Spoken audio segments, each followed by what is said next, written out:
Pedro, um homem cheio de falhas, um pescador, um homem que tem um temperamento desequilibrado até pouco tempo atrás, um homem que havia negado Jesus, um homem que havia voltado do lugar de onde Jesus o havia tirado. A minha pergunta é: ele tem anjos para trabalhar com ele? Ele tem anjos que cumprem as suas ordens sem questionar? Ele tem anjos que não vão ficar perguntando por quê? Ele tem anjos que não vai fazer acepção de pessoa, mas ele preferiu trabalhar com você. Ele preferiu trabalhar com o homem. Ele preferiu trabalhar com você, cheio de falha, cheio de erro, cheio de limitação, mas ele escolheu: é você que eu quero que trabalhe para mim. É você que eu chamei para minha obra.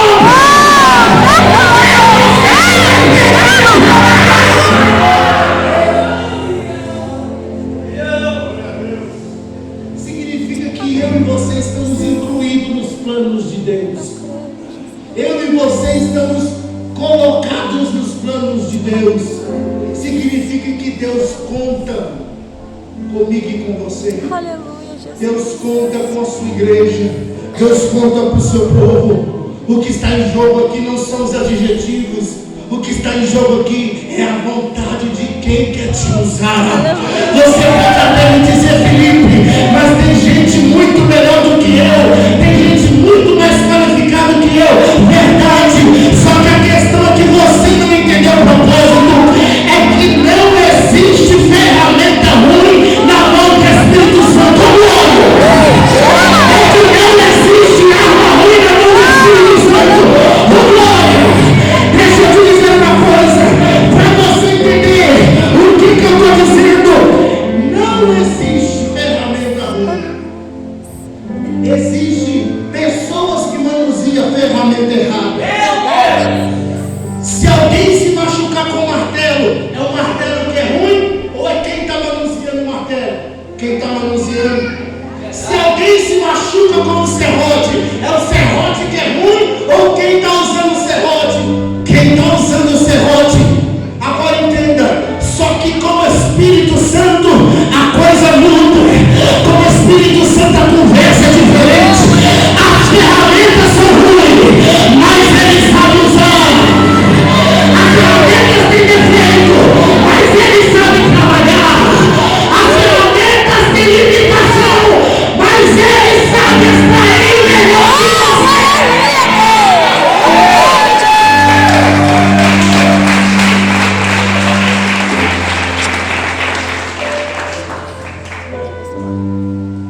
O negócio não é a ferramenta. O negócio é quem usa você. Meu Deus, é verdade. Uma queixada de burro é só um osso seco. Na mão de Sansão é uma ferramenta para matar vivo. A capa de Elias é apenas um tecido. Na mão de Elias faz Jordão abrir. O negócio não é a ferramenta, é quem manuseia a ferramenta. O segredo da igreja não está no homem. O segredo da igreja está quem usa a igreja. O segredo não é eu, o segredo não é você. O segredo é Jesus que usa você. É o Espírito Santo que tomou a tua vida. É o Espírito Santo que resolveu. Esse aqui o inferno não põe a mão.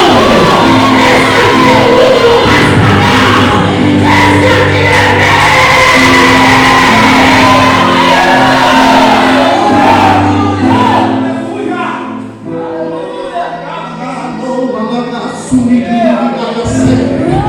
É por isso que eu não quero aceitar. É por isso que eu não quero entender. É por isso que eu quero contrariar a sua realidade. Felipe, Deus não pode me usar. Quem te falou isso foi o diabo. Felipe, Deus não pode fazer. Quem te falou isso foi o diabo. Felipe, quem eu não posso conseguir. Quem te falou isso foi o diabo.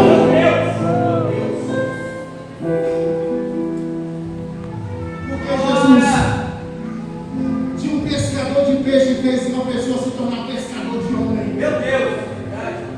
Porque Jesus, certa feita, atravessa o mar da Galileia, ou o lago de Genezaré, desce em um cemitério, chega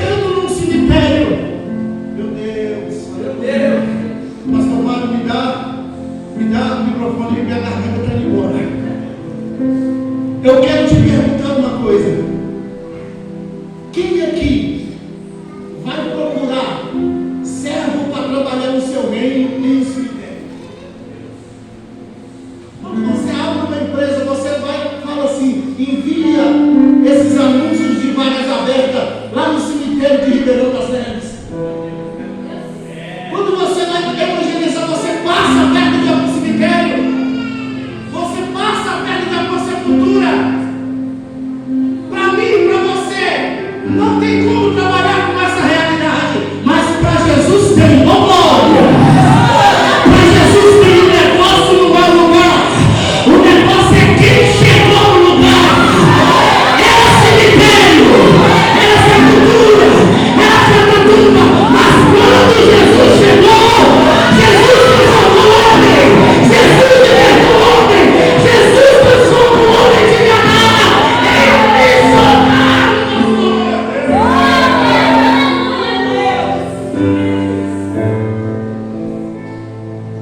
Jesus, ele vai aonde não há mais vida. Ele faz a vida, vira a vida. A nossa vida espiritual está na agenda do Senhor. Pois no capítulo 9, aleluia! Deixa eu voltar para o capítulo antes para você entender o contexto.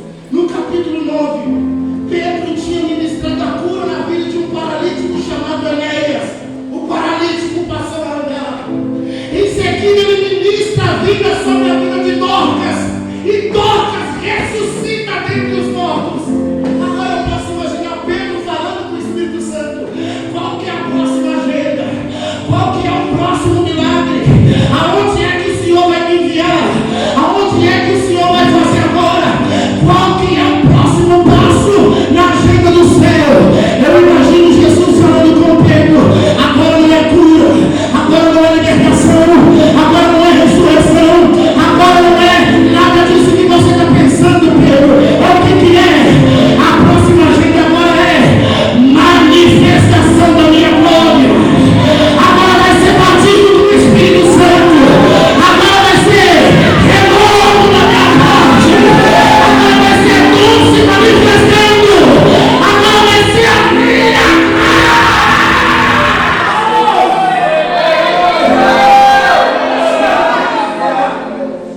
Significa que Jesus é o primeiro e o mais interessado em um renovo no meio da igreja. Jesus é o mais interessado em Pentecostes no meio do seu povo. Jesus começa a trabalhar na mente de Pedro. Pedro entende que o Espírito Santo estava lhe dizendo, que ele atende a agenda do céu. E o versículo 44 diz, enquanto Pedro falava estas palavras, irmãos, a boa teologia me ensina, dentro do seu escopo, na matéria de hermenêutica, a fazer perguntas para o texto, a tentar entender o que o texto está tratando. O texto começa dizendo assim, enquanto Pedro falava estas palavras. Primeira pergunta, que palavra? Segundo, de que Pedro está falando? Terceiro, de quem Pedro está falando? Isso é necessário nós entendermos, porque no versículo 37 ao versículo 42, Pedro começa a falar de Jesus. Pedro começa a contar quem é Jesus. Pedro começa a falar o que Jesus fez do versículo 35 ao versículo 42. Pedro começa a falar do ministério de Jesus, o seu batismo, a descida do Espírito Santo no dia do batismo de Jesus. Pedro começa a falar das suas maravilhosas obras aqui na terra, seus milagres.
posso dizer, no meu tempo, quando alguém falava assim, na sua pregação, na sua humilde oportunidade, Jesus está aqui nesse lugar, a igreja glorificada.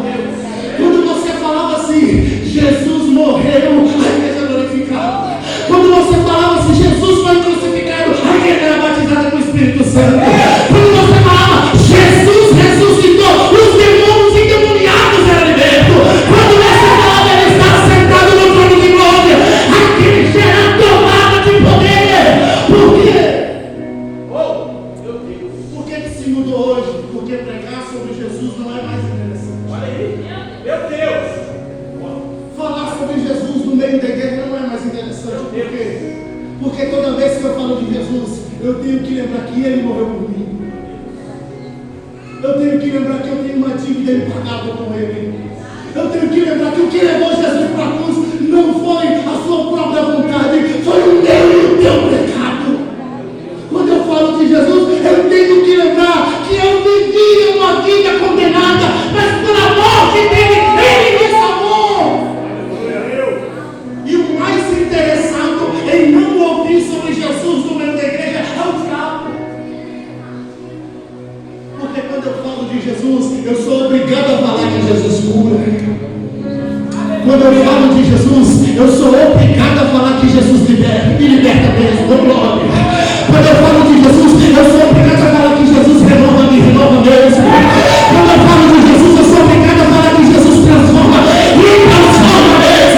Quando eu falo de Jesus, eu sou obrigado a falar que Ele salva, e Ele salva mesmo. Por isso que o inferno não quer mais ouvir essa mensagem no meio da igreja. Então o que se faz para parar a igreja? O diabo não precisa tirar os crentes do meio da igreja para que a igreja caia. Só basta mudar a mensagem. Meu Deus. Quando Balaque queria parar Israel, ele guerreou com Israel. Só coloca mentira na boca dos profetas.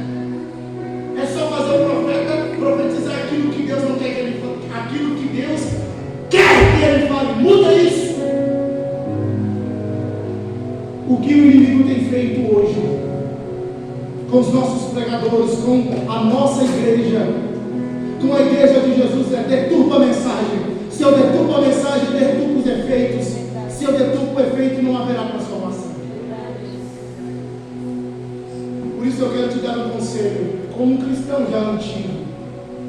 Toda vez que alguém falar de Jesus, glorifique.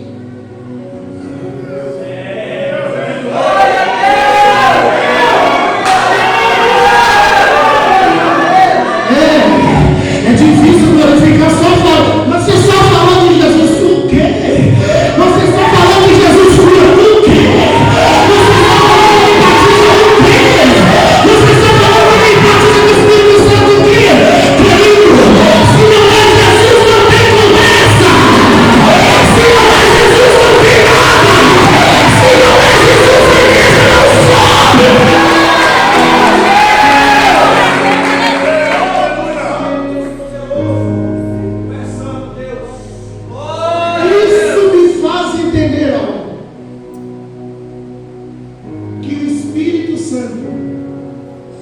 Só se manifesta no meio da igreja, aonde Jesus é pregado. Meu Deus, olha aí, aleluia, glória a Deus. Pega essa, Filipe, eu vi a igreja toda sendo renovada pelo Espírito Santo. Pregou sobre Jesus, falou sobre Jesus. Não é Espírito Santo. Meu Deus, o diabo é muito capaz de reproduzir muita coisa que os crentes sabem fazer. Meu Deus. O primeiro a se manifestar para ouvir a mensagem sobre Jesus é quem? O Espírito Santo. Quando você fala sobre Jesus, a recompensa é quem? O Espírito Santo. Quando você fala sobre Jesus, é como se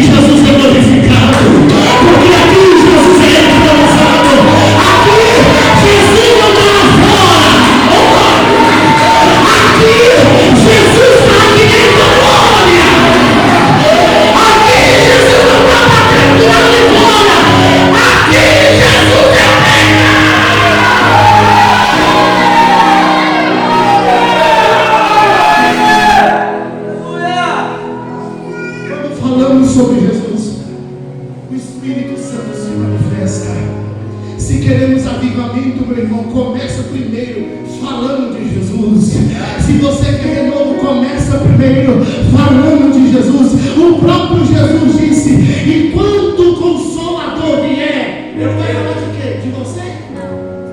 Ele vai falar de quê? Do mundo? Ele vai falar de quem? De Moisés? De Abraão? De Isaac? De Jacó? Ele falará de mim.